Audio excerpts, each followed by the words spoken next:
अस्सलाम वालेकुम रहमतुल्लाहि व बरकातुहू। मोहतरम सामीन, आज का नुस्खा है सफ़ूफ कलवंजी। हम अपने मतहब पर ये सफ़ूफ बनाते हैं और बकसरत इस्तेमाल होता है और लोग बड़े शौक़ से इसको इस्तेमाल करते हैं। इसके फ़ायदे बहुत ज़्यादा हैं। मुख्तसर फ़ायदे हम आपको बता देते हैं कि इस सफ़ूफ कलवंजी के इस्तेमाल से मैदे की तेज़ाबी ख़त्म हो जाती है। अगर खुदा न खास्ता किसी को मैदे का अल्सर है तो इसके इस्तेमाल से अल्सर भी ख़त्म हो जाता है। ये यूरिक एसिड को कंट्रोल करती है और इसी तरीके से ये कोलेस्ट्रॉल को भी कंट्रोल करती है। निज़ाम हज़म में बेहतरी लाती है, हज़म अच्छा हो जाता है। इस वजह से दायमी कब्ज़ का खात्मा हो जाता है। तबखीरी मसला यानी कि जो गैसें बनती है, तबखीर होती है, ऊपर उठती हैं, दिमाग को मुश्तिल करती हैं, इस सफ़ूफ के इस्तेमाल से तबखीर रुक जाती है। और ये मैदे की वजह से अगर सर दर्द किसी को रहता हो तो इसके इस्तेमाल से सर का दर्द भी ख़त्म हो जाता है। इसके इस्तेमाल से जब मैदा बिल्कुल ठीक हो जाता है तो बाकी अज़ा भी बिल्कुल दुरुस्त काम करते हैं, जैसे कमर का दर्द है, जोड़ों का दर्द है, छोटे जोड़ों का दर्द है।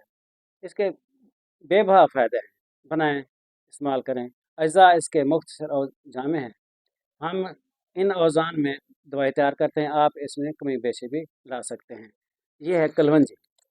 कलवंजी आधा किलो और ये है अजवाइन भूसी, जिसको देसी अजवाइन कहते हैं, ये भी आधा किलो। और ये हैं सौंफ, सौंफ भी आधा किलो। ये है तुख़्म मेथरा, एक होती है मेथी, एक होता है मेथा। ये मेथा है, ये भी आधा किलो। हल्दी 1 पाव, सूंठ इसकी मिकदार भी 1 पाव।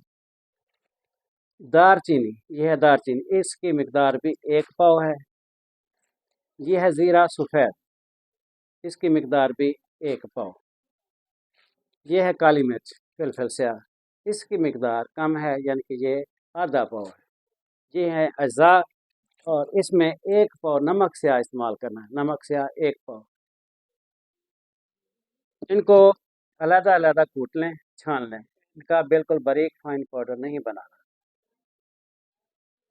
आम छलनी से इसको छान लें, महफूज करें। मिकदार खुराक 3 मासा से लेकर 6 मासा तक है।